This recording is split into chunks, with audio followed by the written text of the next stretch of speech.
আমরা আপনার লেবু সম্পর্কে কিছু জানতে এসেছি, আপনি আমাদেরকে বিস্তারিত জানান।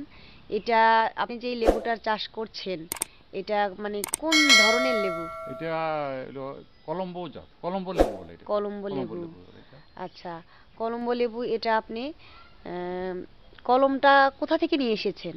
কলমটা এটা অন্য এক চাষির কাছ থেকে আমি নিয়েছি। এটা কাটিং গুটি কলম বলে, গুটি কলমের সাহায্যে চারা সংগ্রহ করছি প্রথম। চারা সংগ্রহ করেছেন, হ্যাঁ, তারপর? তারপর এটা জমিতে রোপণ করলাম। হুম। 2 বছর পরে অল্প একটু ফলন, তার 2 বছর? 3 বছর শেষে যাইয়া মানে ফলন বৃদ্ধি পায়। ও, তার মানে একটা গাছ রোপণ করার 3 বছর পর 3 বছর থেকে পরে আপনি ফল ফল, পেতে থাকেন। ফল।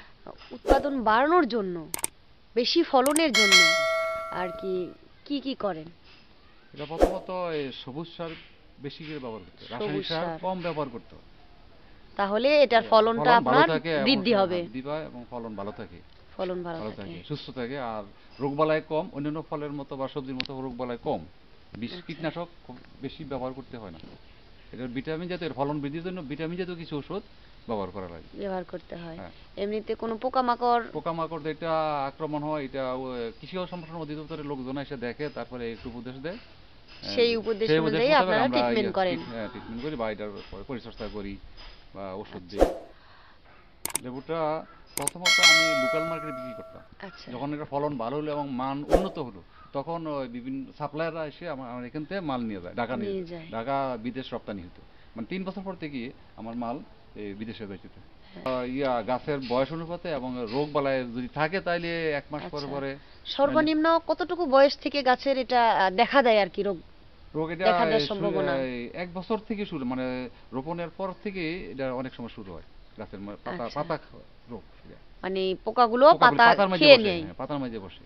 আমরা যারা ওই চাষি যারা আছি, তারা ওই রপ্তানিমুখী বা রপ্তানি চাষি যোগ্য মানে ফলনটা এইভাবে ফলাইছি কৃষি সম্প্রসারণ অধিদপ্তরের সাহায্যে। আচ্ছা, আচ্ছা। এবং রোগমুক্ত এবং যেটা কি ক্যাঙ্কার বলে, লেবুতে এই ক্যাঙ্কার মুক্ত এলাকা এটা। আমার বাগানে ক্যাঙ্কার মুক্ত।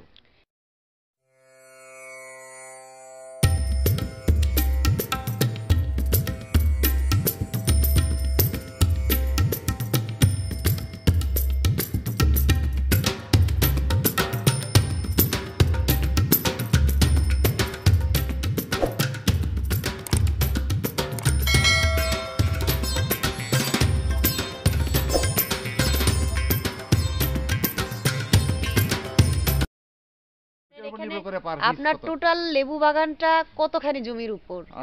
1 বিঘা আছে, এখন একটু কমাই টোটাল নিয়েছি 1 বিঘা 1 বিঘা জমির করে। উপর লেবু বাগান। আচ্ছা, এটাতে আপনি এক বছরে সর্বনিম্ন কতটুকু আয় করেন? সর্বনিম্ন আমার মাসিক একটা হিসাব আছে। মাসিক মাসিক কতটুকু আয় করেন? 10 থেকে 15 হাজার, 20 হাজার উঠে 10 কোনো থেকে মাসে। 15,000, 20 হাজার 20,000? উঠে। একজন চাকুরিজীবীর চেয়েও হ্যাঁ, অধিক। অধিক। আর তার এটার মধ্যে ব্যয় কম, ব্যয় কি কম। বালাইনাশক আচ্ছা, কম, আপনি যে ব্যয় কম। পরিচর্যা করেন এগুলো নিজে করেন নাকি আপনি লোক দিয়ে করান? বেশিরভাগ সময় নিজেই করে, আর দ্বিতীয় পরিশ্রমের কাজগুলি খুঁটি দেওয়া, মাটি নিড়ানো, কোপড়ানো, এগুলি করি শ্রমিক দেওয়া করতে হয়। বেশিগুলো শ্রমিক দিয়ে শ্রমিক করেন করে, আর আর ছোটখাটো গুলো ছোটখাটো আমি নিজেই করেন?